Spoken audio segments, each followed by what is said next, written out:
Praise the lord, హల్లెలూయా. ఎవరైతే దేవుని యొక్క సువార్త ప్రకటిస్తూ ఉన్నారో ఈ రోజుల్లో సోషల్ మీడియా రాగానే చాలా మంది యవనస్తులు లేవనెత్తబడ్డారు. దాన్ని బట్టి నేను ఎంతో సంతోషిస్తున్నాను. అయితే వారందరికీ నేను ఒక చిన్న విషయాన్ని చెప్పాలనుకుంటున్నాను. ఏంటి అంటే, యేసు ప్రభు వారు కూడా 3.5 సంవత్సరాలు సువార్తను ప్రకటించారు. అక్కడ కూడా అనేకమైన మతాలు ఉన్నాయి, కానీ ఏ రోజు ఒక్క మతాన్ని కూడా యేసు ప్రభు వారు ఎత్తి దూషించడమే కానీ, అవమానపరచడమే కానీ, ఇష్టం వచ్చిన మాట్లాడమే కానీ జరగలేదు.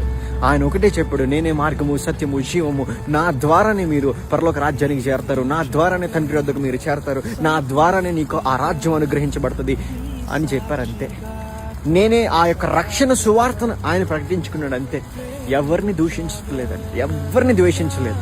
కానీ ఈ రోజుల్లో సువార్త చూస్తే ఆ దేవుని తిట్టడం, ఈ దేవుని తిట్టడం, వాళ్ళని అవమానపరచడం, వీళ్ళని అవమానపరచడం. అసలు నిజంగా చెప్తున్నాను కదా, అలా చేయడం ద్వారా మన దేవుని మనం అవమానపరుచుకుంటున్నాం. మన దేవుని నిజంగా మనం వెంబడించట్లేదని అనేక మందికి అల్లరవుతా ఉంది.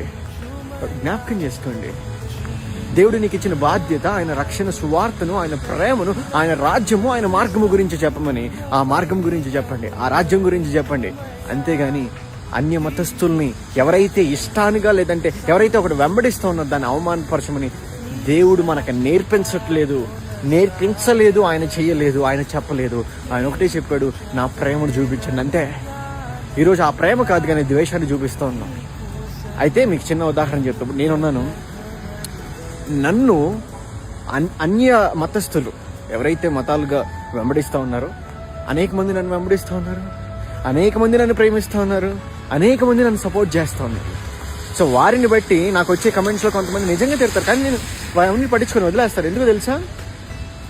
ఆ వ్యక్తి చేసిన ఒక కారణాన్ని బట్టి నేను అందరినీ ఎవరైతే నమ్ముతా ఉన్నారో, లేదంటే ఎవరైతే గౌరవిస్తూ ఉన్నారో వారందరి ఆలోచనలు నేను తప్పని చెప్పలేను కదా, వారిని అవమానించలేను కదా. నన్ను అవమానించారా, నా దేవుడు నాకు నేర్పించాడు ఏంటో తెలుసా? నేను అవమానించారా, వదిలే, విడిచిపెట్టే, ప్రేమించే. దేవుడు నేర్పించిన బాట అది. ఈరోజు అది నేర్చుకోండి. అంతేగాని మనల్ని అన్నాడు, మనం ఏమనకపోయినా మనల్ని అన్నాడు, మన దేవుడు ఎలా అన్నాడు. దేవుడు ఒకవేళ అలానే ఉంటే అసలు బైబిల్ మొత్తం గొడవలే ఉండేవి, ప్రేమ ఉండేది కాదు. కానీ దేవుడు ఎవరినన్నా ఎలా గెలుచుకోమని తెలుసా? డిబేట్ల ద్వారా కాదు, గొడవల ద్వారా కాదు, ద్వేషం ద్వారా కాదు, ప్రేమ ద్వారా గెలుచుకోమన్నాడు. కాబట్టి ఎవరైతే దేవుని పరిచర్య చేస్తా ఉన్నారో వాళ్ళందరికీ ఒకటే చెప్తా ఉన్నాను, నీ వాయిస్ రైజ్ అవ్వాల్సింది అన్య మతస్థులు దూషించటానికి కాదు, కానీ నీ దేవుని యొక్క ప్రేమను కనపరచటానికి, నీ దేవుని యొక్క రాజ్యంలో అడుగు పెట్టడానికి, ఏదైతే రక్షణ సువార్త గురించి దేవుడు చెప్పమన్నాడో అక్కడ పెంచండి. అప్పుడు దేవుని ప్రేమ ఏంటో లోకానికి తెలుస్తుంది. అంతేగాని ద్వేషాన్ని పెంచకండి. ఆమేన్.